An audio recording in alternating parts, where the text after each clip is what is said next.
Hello and welcome to Scrapbook and Cards Today. I'm Mirisha. Thank you for joining me. Today we're creating a Valentine's Day card that's all about bold color, soft texture, and letting our supplies really shine. This card is perfect if you love vibrant blends but still want a clean, polished finish.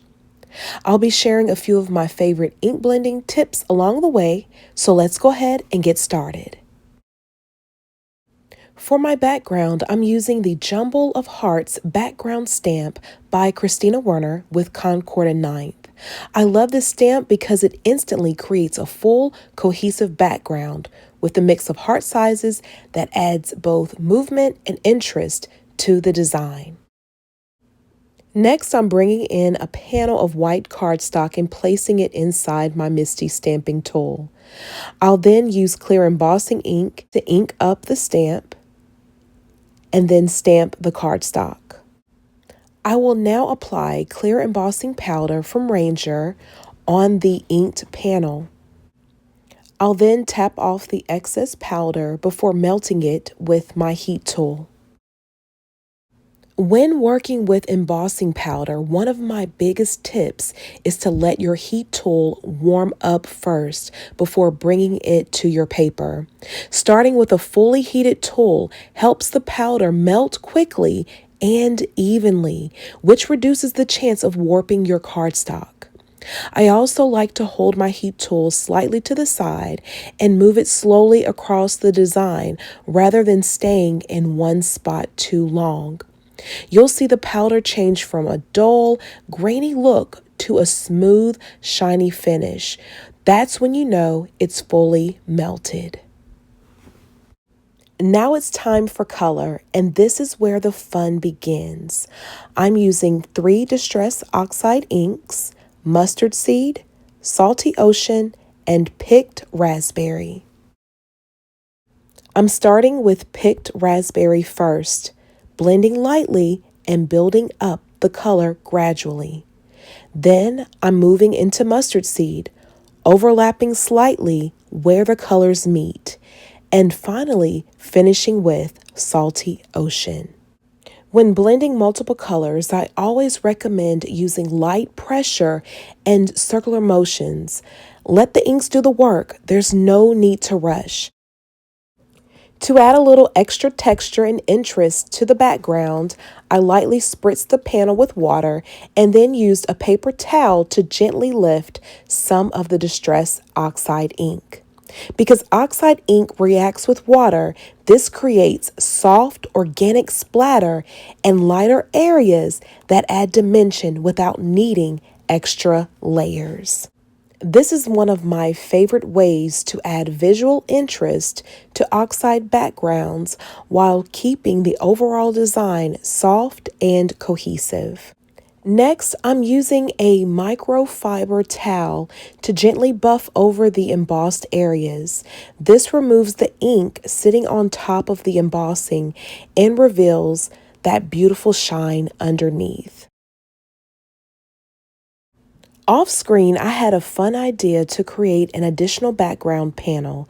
I started by ink blending another piece of cardstock using mustard seed, picked raspberry, and wilted violet to create a rich, vibrant blend. Next, I spritzed the stamp with water and pressed the ink blended panel directly onto the stamp. I made sure to press across the entire surface of the panel to ensure I had a really good impression. I then quickly lifted the panel and used a paper towel to gently lift any excess water, which revealed a gorgeous organic heart background pattern. And just wait until I lift the paper towel. Oh my goodness, look at that background. Oh, I just love it. And here you can see a side-by-side comparison of the two background panels. I love how each technique creates a completely different look while using similar colors and the same stamp. What a way to stretch your supplies. To add some shimmer, I spritzed the panel with Distress Spritz in fossilized amber. Then I'll use my heat tool to dry the panel completely. This created such a fun textured background with subtle sparkle and movement. Stay tuned. At the end of this tutorial, I'll be sharing the final reveal of the card I created using this panel. Next, I selected the You Are the Best sentiment stamp from Christina Werner's You Are the Best stamp set. This stamp set includes some beautiful sentiments that state Happy Love Day, Love You, and Hello Friend, just to name a few. To ensure I have a good, clean, crisp impression, I'll ink and stamp the sentiment twice. I'm using a stitched rectangle nested die from scrapbook.com to die cut the sentiment. I'll use the next size up to die cut a piece of vellum. I'll then adhere the sentiment die cut to the vellum layer. I decided to add a layer of vellum behind the sentiment because the vellum is one of my favorite ways to create contrast while still letting the color show through. This will help soften the bold background. I adhered the sentiment using foam tape to add a little dimension to help it stand out on my card project. And for a final touch, I added a few flat sequins. I kept them minimal, just enough to add interest and balance the design. I adhered the card front to a 4 1/4 by 5.5 inch top folding card base, and this card is complete. Here's the second card I created off camera using the alternate background technique. I love how this card turned out.